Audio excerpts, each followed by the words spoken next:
Butun dunyoda muhojirlarga qarshi salbiy kayfiyat kuchaymoqda. Rossiyada o'zbeklar o'rnini hindlar va afg'onlar egallaydi. Isroil Yaqin Sharq bo'ylab buzg'unchiliklarni davom ettiryapti. Sahar Livanga qarshi keng ko'lamli bosqin uyushtirishi mumkinmi?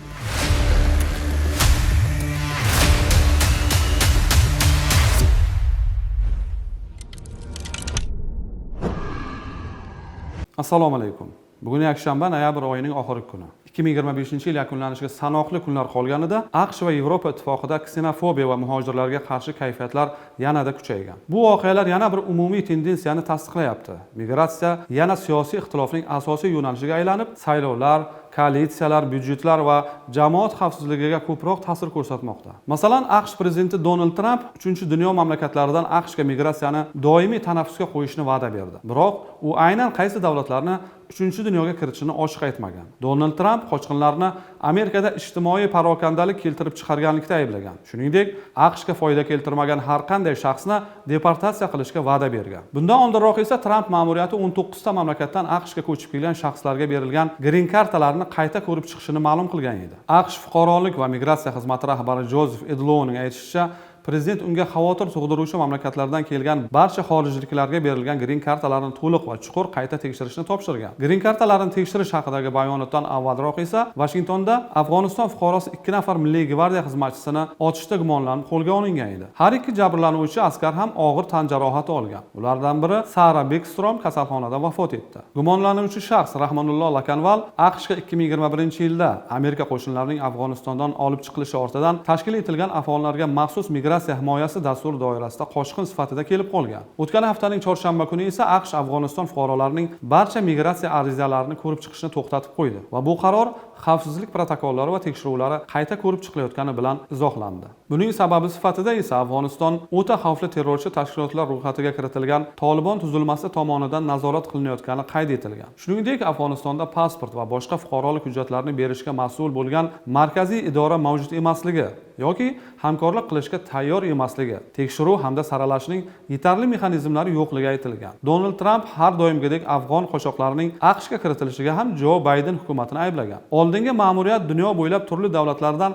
20 million noma'lum va tekshirilmagan xorijlikni mamlakatga kiritib yubordi degan AQSh prezidenti. Shuningdek, Amerika Qo'shma Shtatlari fuqarolik va migratsiya xizmati Jo Bayden prezidentligi davrida qabul qilingan barcha qochoqlarni tekshiruvdan o'tkazishni e'lon qildi. Green kartasi qayta tekshirib ko'riladigan mamlakatlar qatoriga nafaqat Afg'oniston, balki Myanma, Chad, Kongo va Liviya ham kiritilgan. Amerikadagi siyosiy tortishuvlar avj olayotgan bir vaqtda Yevropada ham migratsion inqiroz yuzaga kelyapti. Bryusselda o'tgan Yevropa ittifoqi sammitida qochoqlarni a'zo davlatlar o'rtasida taqsimlash va tashqi chegaralar nazoratini kuchaytirishni nazarda tutgan migratsiya paktining yakuniy varianti bo'yicha kelishuvga erishilmadi. Yevropa ittifoqi ichida bir qator keskin ziddiyatlar mavjud. Masalan, Italiya qo'shimcha moliyaviy ko'mak talab qilyapti. Rimning aytishicha, O'rta Yer dengizi orqali migrantlar oqimi o'syapti. Qabul qilish markazlari to'lib toshib ketgan. Yevropa ittifoqi mas'uliyatni janubiy mamlakatlar zimmasiga qo'yishda davom etmoqda. Italiya tomoni infratuzilma, chegara muhofazasi va deportatsiya jarayonlari uchun qo'shimcha milliardlar ajratilishini talab qilmoqda.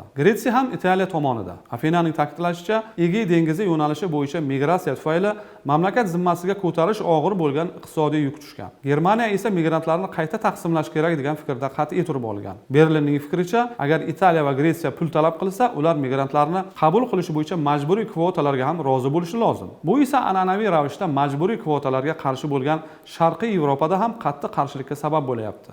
Italiya agar uning talablari inobatga olinmasa, Yevropa ittifoqining umumiy byudjetiga veto qo'yishga tayyorligini rasman bildirgan. Bryussel allaqachon ishonchning eng chuqur inqirozi yuzaga kelganini aytayapti. Agar tortishuv va ziddiyatlar cho'zilsa, Yevropaning xavfsizlik, rivojlanish va energetika dasturlari xavf ostida qolishi mumkin. Yevropada muhojirlar yuzasidan tortishuvlar davom etayotgan bir paytda Rossiyada Markaziy Osiyodan kelgan migrantlarga nisbatan kuchli bosim, millatchilik va kamsitish kayfiyati, haqorat va xo'rlashlar hamda noqonuniy tekshiruvlar kun sayin kuchayib boryapti. Zarur hujjatlarni rasmiylashtirish shartlari tobora murakkablashmoqda. Moskva shu yo'l bilan Markaziy Osiyoda Rossiyaga va rus tiliga ehtiyojni, rus dunyosiga xayrixohlikni majburan singdirishni istayapti. Bu boradagi propaganda va trollar hujumi ham kuchaygan. Ammo bunday kibr va kamsitishga asoslangan salbiy munosabat hozircha aks ta'sir bermoqda. Markaziy Osiyo tashqi siyosatda diversifikatsiyaga, tenglik va o'zaro foydali munosabatlarga urg'u beruvchi davlatlar va xalqaro tashkilotlar bilan hamkorlikka ko'proq e'tibor qarata boshladi. Markaziy Osiyo mamlakatlarining fuqarolarini kamsitish va deportatsiya qilish, shuningdek turli tuhmatlar bilan qamoqqa tashlab, shantaj va aldov yo'llari bilan Ukrainadagi halokatli urushga yollash holatlari tobora ko'paygan bir paytda Rossiyaga Afrika, Osiyo va Hindistondan kelayotgan mehnat migrantlari oqimi ham ko'payib boryapti. Masalan, Afg'oniston fuqarolari Rossiyadagi Markaziy Osiyolik migrantlar o'rnini bosishi mumkin. Afg'oniston Rossiya rasmiylariga o'z fuqarolarini qishloq xo'jaligi sohasida ishlashga jalb qilishni taklif qilishgan. Kelajakda ular kuryer va taksi haydovchisi sifatida ham ishlashi mumkin. Afg'onistonning Moskvadagi elchisi rasmiy Kobul Rossiyadagi boshqa sohalar uchun ham ishchi kuchini taqdim qilishga umid bildirgan. Shu o'rinda bir narsani oldindan prognoz qilish mumkin. Rossiya hukumatı Afg'oniston yoki Hindiston fuqarolarini xo'rlay olmaydi. Chunki Tolibon va Modi hukumatı bunday millatchilik va nopisandlikka jim qarab turmaydi albatta. Afg'oniston va Hindistonni g'azablantirishi esa Rossiyaning neft va gaz savdosiga hamda geosiyosiy munosabatlarga jiddiy zarar yetkazishi mumkin.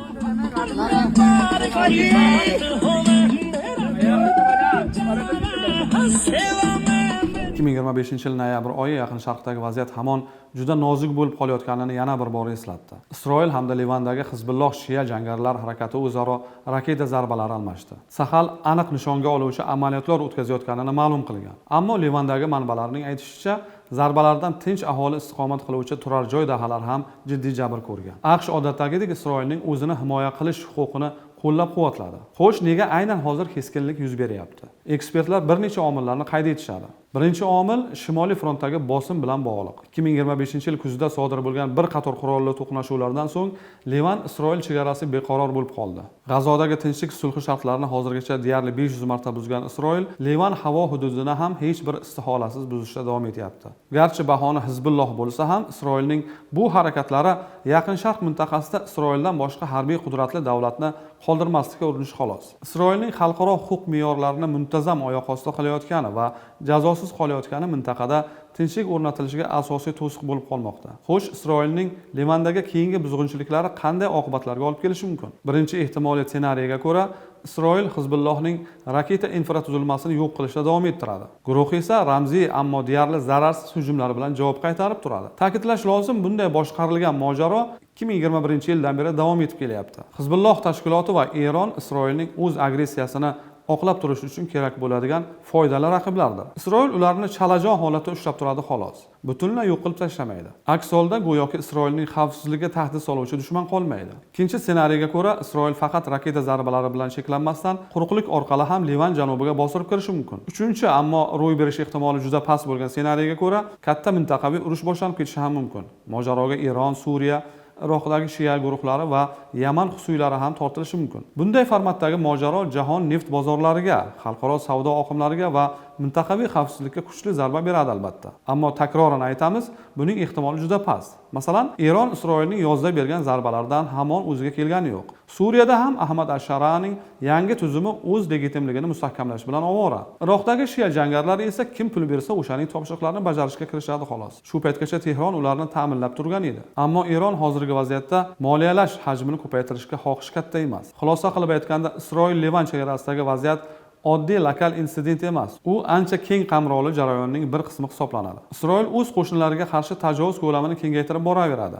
Suriyadan haydalgan Hizbulloh Shia jangarilari esa Livanda o'z pozitsiyalarini saqlab qolishga urinadi. Ammo bu mojarolar tufayli jahon iqtisodiyotiga xatarlar o'sib boryapti. Portlar, neft quvurlari yoki dengiz yo'llariga qilingan har qanday tahdid va hujum neft va gaz narxlarini bir zumda oshirib yuborishi mumkin. Bu esa mojaroni global tahdidga aylantiradi. O'tayotgan haftada xalqaro maydonda yuz bergan eng muhim voqealar yuzasidan tahlillarimiz shulardan iborat edi.